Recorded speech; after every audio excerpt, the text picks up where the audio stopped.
Subscribe करिए हमारे channel target UP TET CTET को और बेल आइकन को दबाइए। हेलो फ्रेंड्स, मैं रेनू स्वागत करती हूँ आप सभी भावी अध्यापक एवं अध्यापिकाओं का आपके अपने channel target UP TET CTET में। दोस्तों, आज की इस क्लास में हम आपके डीएलएड 4th सेमेस्टर के 5वें पेपर यानी कि सामाजिक अध्ययन के मोस्ट इंपॉर्टेंट अति लघु उत्तरीय क्वेश्चंस की सीरीज में क्वेश्चन नंबर 51 से पढ़ने वाले हैं। क्वेश्चन नंबर 50 तक हमने पार्ट 1 में कंप्लीट कर लिया था। अगर आपने नहीं देखा है तो आपको लिंक मिल जाएगी डिस्क्रिप्शन बॉक्स और कमेंट बॉक्स में। तो चलिए स्टार्ट करते हैं। क्वेश्चन नंबर 51 है, असहयोग आंदोलन क्यों चलाया गया था और इसके क्या रीजन थे। तो जो असहयोग आंदोलन है, आखिर में ये क्यों चलाया गया था, उसके प्रमुख कारण क्या थे। तो देखिए, महात्मा गांधी ने 1 अगस्त 1920 को असहयोग आंदोलन शुरू किया था और इसके मुख्य 2 कारण जो प्रमुख थे, आप देखिए नाम में ही है, सहयोग नहीं करना है यानी कि असहयोग। अंग्रेजों का किसी भी प्रकार से हमको कोई सहयोग नहीं करना है। तो ब्रिटिश सरकार द्वारा लाए गए रॉलेट एक्ट का सबसे पहले तो विरोध करना था और किसी भी तरीके से अंग्रेजों की मदद नहीं करनी है, ये भी था। और जलियांवाला बाग हत्याकांड का विरोध करना भी था। ठीक है, तो ये प्रमुख रीजन थे असहयोग आंदोलन को स्टार्ट करने के। इसके बाद देखिए क्वेश्चन नंबर 52 है, साइमन कमीशन क्या था, इसका विरोध क्यों हुआ। तो 3 फरवरी 1928 ईस्वी को साइमन कमीशन भारत आया था। इसे व्हाइट मैन कमीशन भी कहा जाता है क्योंकि इस कमीशन में जितने भी आदमी थे वो सब के सब अंग्रेज थे। यह कमीशन पूरी तरीके से अंग्रेजी कमीशन था, इसमें भारतीय सहमति भी नहीं थी। फलतः कांग्रेस ने प्रस्ताव पारित कर इसके विरोध का निर्णय लिया।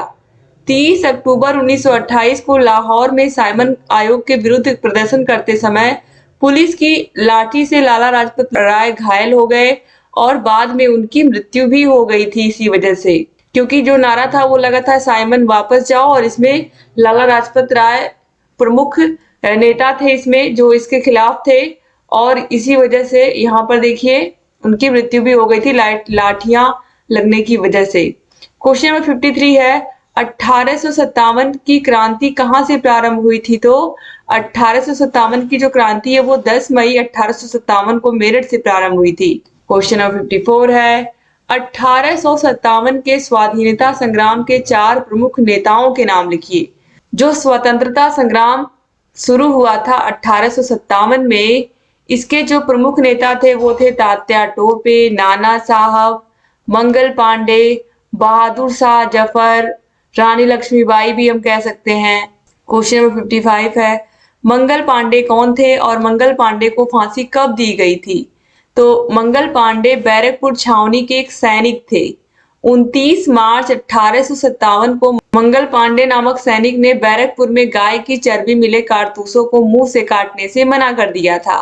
इसके फलस्वरूप उन्हें गिरफ्तार करके 8 अप्रैल 1857 ईस्वी को फांसी दे दी गई थी, और इनको फांसी देने के बाद से ही जो 1857 की क्रांति है वो स्टार्ट हो गई थी। क्वेश्चन नंबर 56 है, 1857 में बैरकपुर छावनी में 2 ब्रिटिश अधिकारियों की हत्या करने वाले सैनिक कौन थे। तो मंगल पांडे ही थे, जिसकी वजह से इनको फांसी दे दी गई थी। क्वेश्चन नंबर 57 है, बहादुर शाह जफर कौन थे। तो अंतिम मुगल सम्राट और दिल्ली शासक बहादुर शाह जफर थे। तो अंतिम मुगल सम्राट थे और दिल्ली के शासक बहादुर शाह जफर। क्वेश्चन नंबर 58 है, तात्या टोपे कौन थे और तात्या टोपे को फांसी कब दी गई थी। तो इनका जो वास्तविक नाम था तात्या टोपे का वो था रामचंद्र पांडुरंग, और 18 अप्रैल 1859 को शिवपुरी में अंग्रेजों द्वारा इन्हें फांसी पर लटका दिया गया था। क्वेश्चन नंबर 59 है, थियोसॉफिकल सोसाइटी का मुख्यालय भारत में कहाँ स्थापित हुआ था। तो थियोसॉफिकल सोसाइटी का जो मुख्यालय है वो भारत के आरटीआर यानी कि चेन्नई में स्थापित हुआ, और श्रीमती एनी बेसेंट एक आयरिश महिला थी, और 1893 ईस्वी में इन्हें थियोसॉफिकल सोसाइटी का अध्यक्ष बनाया गया था। क्वेश्चन नंबर 60 है, आर्य समाज के प्रमुख ग्रंथ का नाम लिखिए और इसकी रचना किसने की थी। तो आर्य समाज का जो प्रमुख ग्रंथ है वो है सत्यार्थ प्रकाश, और इसकी जो रचना है वो की थी दयानंद सरस्वती जी ने। कभी कभी एग्जाम में यही पूछ लेता है कि सत्यार्थ प्रकाश नामक पुस्तक किसने लिखी है। तो ये बहुत बहुत इंपॉर्टेंट प्रश्न है, इसको जरूर याद रखिएगा। अब आते हैं हम क्वेश्चन नंबर 61 पर। दादा भाई नौरोजी कौन थे। तो ये दादा भाई नौरोजी जो थे ये उग्रवादी दल के नेता थे और एक देशभक्त थे, हम ये भी कह सकते हैं। देश की लड़ाई में इन्होंने भी अपना योगदान दिया है। क्वेश्चन नंबर 62 है, गोपाल कृष्ण गोखले का जन्म कब और कहाँ हुआ था?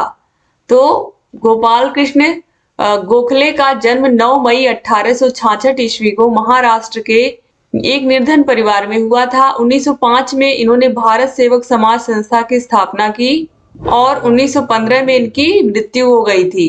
क्वेश्चन नंबर 63 पे आते हैं, गांधी इरविन पैक्ट कब हुआ था? तो 4 मार्च 1931 को गांधी इरविन पैक्ट हुआ था या समझौता हुआ था। इसके बाद गांधी जी ने सविनय अवज्ञा आंदोलन स्थगित कर दिया था। गांधी इरविन समझौता को दिल्ली समझौता के नाम से भी हम जानते हैं। क्वेश्चन नंबर 64 है, द्वितीय गोलमेज सम्मेलन कब हुआ था? तो द्वितीय गोलमेज सम्मेलन 7 सितंबर 1931 को हुआ था और गांधी जी ने इस सम्मेलन में भाग लिया था। दोस्तों ये जो सम्मेलन है ये 7 सितंबर 1931 से शुरू होकर के 1 दिसंबर 1931 तक चला था। अब क्वेश्चन नंबर 65 पे आते हैं, द्विराष्ट्र के सिद्धांत का प्रतिपादन किसने किया था? तो जिन्ना ने गांधी जी पर हिंदू राज्य स्थापित करने का आरोप लगाकर सांप्रदायिकता को भड़काते हुए द्विराष्ट्र सिद्धांत का प्रतिपादन किया था। क्वेश्चन नंबर 66 है, महात्मा गांधी को राष्ट्रपिता क्यों कहते हैं?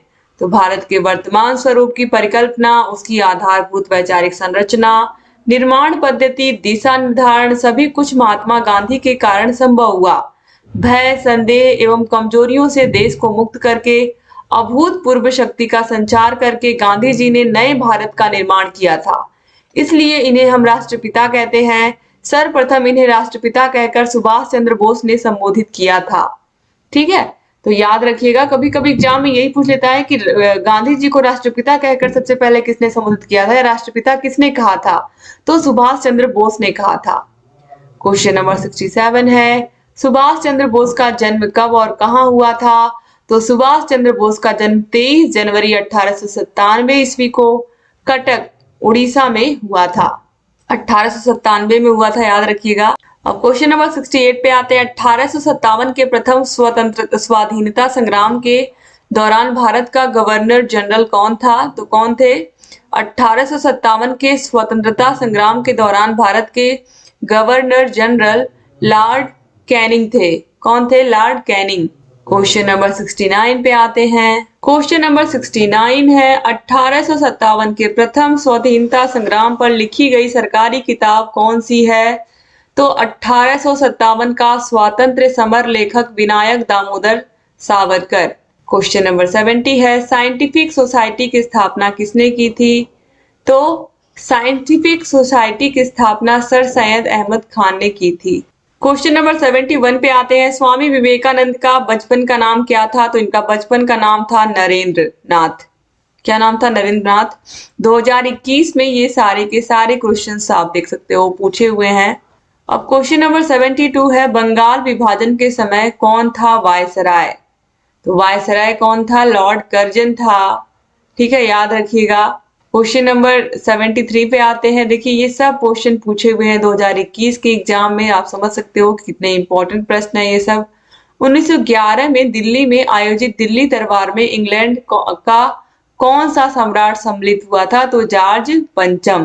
क्वेश्चन नंबर 74 है, चौरी चौरा कांड किस आंदोलन के दौरान हुआ था? तो चौरी चौरा कांड असहयोग आंदोलन के दौरान हुआ था और इसके कारण, इस घटना के कारण महात्मा गांधी जी ने असहयोग आंदोलन को वापस भी ले लिया था। क्योंकि दोस्तों जो गांधी जी हैं उन्होंने हमेशा अहिंसा और सत्य के माध्यम से किसी भी लड़ाई को जीतने की बात कही थी, लेकिन चौरी चौरा कांड में बहुत सारे पुलिस वालों की जान चली गई थी और बहुत ज्यादा हिंसा हुई थी, जिसकी वजह से गांधी जी ने ये आंदोलन जो है उसको वापस ले लिया था। अब क्वेश्चन नंबर 75 है, किस गोलमेज सम्मेलन में गांधी जी ने भाग लिया था? तो गांधी जी ने दूसरे गोलमेज सम्मेलन में भाग लिया था। आपने देखा भी था 7 सितंबर 1931 को, जो कि स्टार्ट हुआ था और 1 दिसंबर 1931 तक चला था। तो याद रखिएगा, ये बहुत इंपॉर्टेंट प्रश्न आप देखिए 1 नंबर में पूछा हुआ है और जिसको पता रहा होगा कि दूसरे गोलमेज सम्मेलन में गांधी जी ने भाग लिया था उसको आसानी से 1 नंबर मिल गए होंगे। क्वेश्चन नंबर 76 है, संयुक्त राष्ट्र संघ की सुरक्षा परिषद में कितने सदस्य राष्ट्र होते हैं? तो टोटल यहाँ पर आप देखिए 15 सदस्य राष्ट्र होते हैं, जिसमें 5 स्थायी होते हैं और 10 अस्थायी होते हैं। क्वेश्चन नंबर 77 है, मिड डे मील योजना किस वर्ष प्रारंभ की गई थी? तो ये वर्ष 1995 में 15 अगस्त 1995 में शुरू की गई थी मिड डे मील योजना, एमडीएम योजना। और तब पका पकाया भोजन स्कूलों में बच्चों को नहीं मिलता था, बल्कि इसकी जगह पे बच्चों को राशन मिलता था, गेहूं चावल इस तरीके से मिलता था। और पका पकाया भोजन 2004 से स्कूलों में बनना शुरू हुआ था। क्वेश्चन नंबर 78 है, सूर्य से आने वाली हानिकारक पराबैंगनी किरणों से कौन सा रोग होता है? तो सूर्य से आने वाली पराबैंगनी किरणों से त्वचा का कैंसर रोग हो जाता है। क्वेश्चन नंबर 79 है, नदियों में जल प्रदूषण की माप किससे की जाती है? तो नदियों में जल प्रदूषण की माप बायोलॉजिकल ऑक्सीजन डिमांड बीओडी से की जाती है। ये बहुत बहुत इंपॉर्टेंट प्रश्न है, ठीक है। यानी कि जल प्रदूषण की माप हम कैसे करते हैं कि जल में ऑक्सीजन की कितनी मात्रा है, ठीक है। क्वेश्चन नंबर 80 पे आते हैं, 2011 की जनगणना के अनुसार भारत का लिंगानुपात कितना है? तो 2011 की जनगणना के अनुसार भारत का लिंगानुपात 943 है, यहाँ सही कर लीजिएगा। तो ये 943 है, 2021 में पूछा हुआ प्रश्न है। क्वेश्चन नंबर 81 है, विटीकल्चर क्या है? तो विटीकल्चर अंगूर से संबंधित उद्यान विज्ञान की एक शाखा है। इसमें अंगूरों की बुवाई, पोषण, देखरेख एवं फलोत्पादन का अध्ययन किया जाता है। यानी कि अंगूर की खेती कैसे करते हैं, कैसे उसकी देखभाल करते हैं, कैसे उसका रख रखाव करते हैं, कैसे उसके फलों का ख्याल रखते हैं, फलों का अध्ययन करते हैं, यही सारी चीजें हम पढ़ते हैं विटीकल्चर में। क्वेश्चन नंबर 82 है, भारत पृथ्वी के किस गोलार्ध में है? तो भारत पृथ्वी के उत्तरी पूर्वी गोलार्ध में स्थित है। क्वेश्चन नंबर 83 है, 1857 के विद्रोह के 2 असफलता के कारण बताइए। तो देखिए, स्वतंत्रता संग्राम के सैनिकों के पास सैन्य सामग्री का अभाव था और स्वतंत्रता संग्राम में कुशल नेतृत्व का भी अभाव था। और जो स्वतंत्रता संग्राम है, जो मई से शुरू होना था, वो मार्च में ही स्टार्ट हो गया था। जैसे ही मंगल पांडे को फांसी दी गई, तुरंत जो ये एक तरीके से आंदोलन है वो स्टार्ट हो गया था, जबकि इसको मई में स्टार्ट होना था, लेकिन ये मार्च में ही स्टार्ट हो गया था। तो समय से पहले ही स्टार्ट हो जाने की वजह से भी लोगों को सूचना नहीं मिल पाई सही समय पर, क्योंकि तब इतने संसाधन नहीं होते थे लोगों के पास। तो इस वजह से भी कहीं ना कहीं लोगों को, हमारे देश के लोगों को हार झेलना पड़ा अंग्रेजों के विरुद्ध। तो इस तरीके से ये सारे प्रमुख कारण थे। और हमारे पास तो सामग्रियों का अभाव बिल्कुल था और नेतृत्व की भी कमी थी, क्योंकि कोई ऐसा नेता नहीं था स्पष्ट रूप से जिसको देख करके लोग लड़े। तो 2021 में पूछे हुए प्रश्न है, यहाँ पर आप देखिए 2020 में पूछे हुए प्रश्न है। क्वेश्चन नंबर 84 है, कृषि पर आधारित 2 उद्योगों के नाम लिखिए। तो कृषि पर आधारित 2 उद्योग हैं, कपड़ा उद्योग, चीनी उद्योग। फिर है क्वेश्चन नंबर 85, नेहरू रिपोर्ट कब प्रस्तुत की गई थी? तो ये प्रस्तुत की गई थी 28 अगस्त 1928 को। तो दोस्तों, इस तरीके से यहाँ पर आप लोगों ने जो अति लघु उत्तरीय प्रश्न है, यहाँ पर पार्ट 2 भी कंप्लीट कर लिया। अब लास्ट में हम पार्ट 3 में सारे के सारे जितने भी प्रश्न हैं उनको कंप्लीट करेंगे। तो उम्मीद करती हूँ क्लास आपको पसंद आई होगी। क्लास अच्छी लगी तो लाइक करके जाइएगा। चैनल को सब्सक्राइब नहीं किया तो प्लीज सब्सक्राइब भी कर दीजिए। और अगर आपको 8 के 8 विषयों के नोट्स चाहिए तो आप हमारे app target UP TET CTET app को डाउनलोड कर लीजिए। ऐप की link description box, comment box में मिल जाएगी। यहाँ पर कॉन्टेक्ट नंबर दिया है हमारा, तो कांटेक्ट करके पूछ सकते हैं अगर आपको 8 विषयों के हाथों से लिखे हुए नोट्स चाहिए, सारे विषयों के चैप्टर वाइज टेस्ट, सारे विषयों के प्रीवियस ईयर क्वेश्चन पेपर, सारे विषयों के राजन सीरीज, पवन सीरीज की ये पूरी की पूरी पीडीएफ जो आप देख रहे हो मिल जाएगी। तो अलग से आपको मार्केट से खरीदने की जरूरत ही नहीं पड़ेगी। तो आपको सारी चीजें मिलेंगी हमारे ऐप में। Target UP TET CTET app को डाउनलोड कर लीजिए और जहां कहीं कोई भी प्रॉब्लम है हमसे पूछते रहिए। सारे विषयों को देखते रहिए दोस्तों। एग्जाम आप लोग का जल्दी ही होने वाला है, तो अच्छे से पढ़ाई करेंगे तभी आप एग्जाम में अच्छे नंबर ला पाएंगे। जय हिंद दोस्तों।